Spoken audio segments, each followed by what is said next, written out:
The Community Foundation focuses on 5 major areas, and anyone who puts these 5 areas side by side, I hope the answer is that there's essentially nothing that can't fall into one of them, but it allows us to tailor what we do to the interests that different people might have.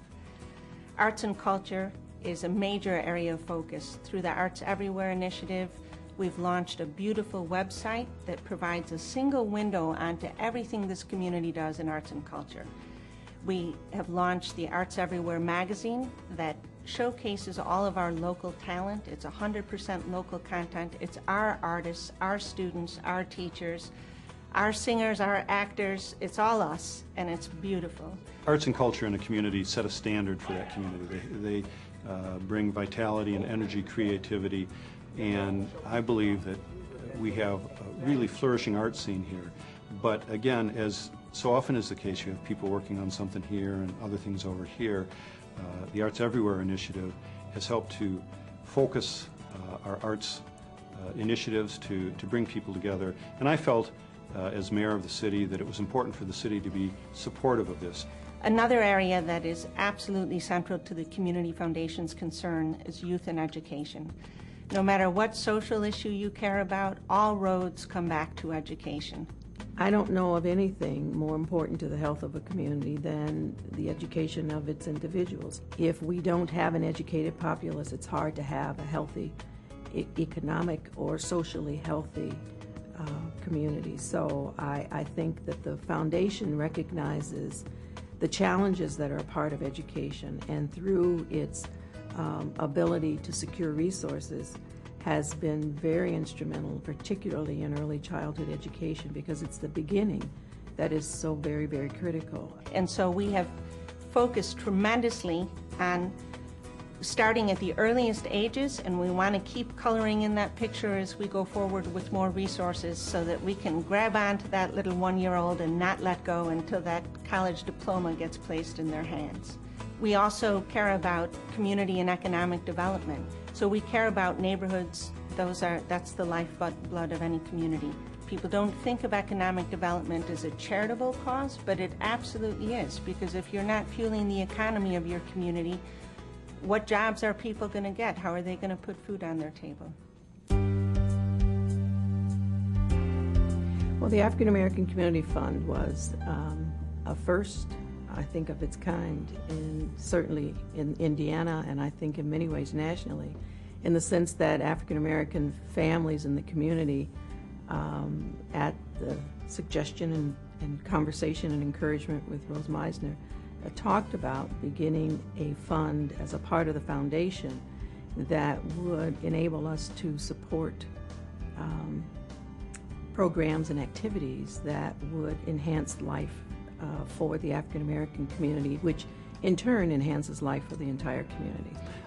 When I look at what African Americans have done throughout history, and when I look at all the shortcomings and some of the dysfunctional things that we've seen in our culture, this to me is one of the proudest moments of my life, is when I see African Americans coming together, starting something of this kind. To be honest with you, African Americans, we have always given, but it's always to the church, family members. So it has always been a challenge for me in asking contributors to go beyond that, to think of the big picture, the legacy piece, think of the big picture, controlling our destiny, think of the big picture, having a say-so in what is needed. And one way to do that is by giving. We also look forward to doing even more in the future in the area of parks and recreation. I keep waiting for that individual who comes along that has a tremendous love for the environment and for parks and resources to boot, so that we can come up with some great idea. The 5th area that we are concerned about is health and human services. And we're blessed in this community with an outstanding health infrastructure, but we also have to look at what are the social services, the counseling, the mental health, the family supports that must be in place in any civilized community to help those people that are struggling. The Senior Housing Initiative of the Community Foundation really is an important step to assist our seniors to be able to stay in their homes longer by helping to provide the ramps that are necessary, to widen doorways, to make the bathrooms more accessible as we become frailer. What I think is interesting is that if you went back to 1992 and said, try to guess how large you'll be in 2007, if somebody said the number 38 million, we would have thought that was a very ambitious goal for our endowment. 38 million would have sounded like all the money in the world. What's amazing is it's not our endowment that's 38 million, it's the amount of money we've already granted back into the community. One of the things that I think we frequently talk about and are very pleased with is the size of the endowment.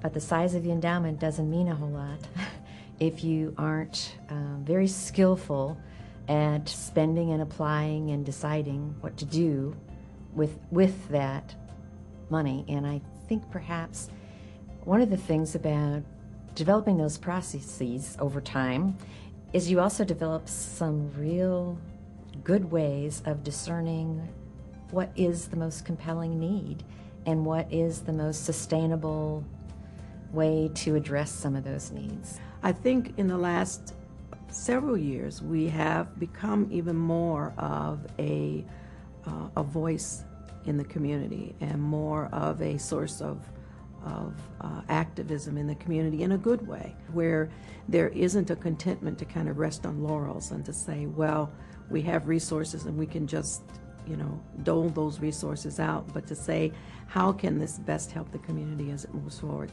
One of the other advantages of the Community Foundation in St. Joseph County is that it's countywide. In this particular case, by having St. Joseph County, we serve South Bend, we serve Mishawaka, and we serve all the other smaller communities. Part of what we will really see coming out of the Community Foundation is really a way to promote our community in a very positive way that sets us aside from other communities. Problems are easier to solve with dollars. They don't solve problems, but it certainly makes it easier, and so I'd like to see us continue to grow the endowment fund. If we can demonstrate an impact to some of these issues that seem intractable at the time, if we can demonstrate an impact, money will follow a good idea. One of the valuable aspects that I think the Community Foundation is already playing and will play in ever more powerful ways in the years ahead is around this issue of leadership. We have a new model for leadership, and it's through organizations like the Community Foundation. We still have now a vehicle through the Community Foundation to take the best and the brightest of our community and convene them not just around the question of fundraising, because as I said, money alone doesn't solve anything, but to convene them around what hopes does this community have for itself? What are the ideas that would get us there? Who has the capacity to implement them? And where will the money come from to make that possible? Hopefully, the next 10 years we double our endowment fund and solve all the problems of the world. But in any event, I'll be watching carefully. I don't know what we can do any more than we are, except anybody out there that might hear this, we would love your contributions.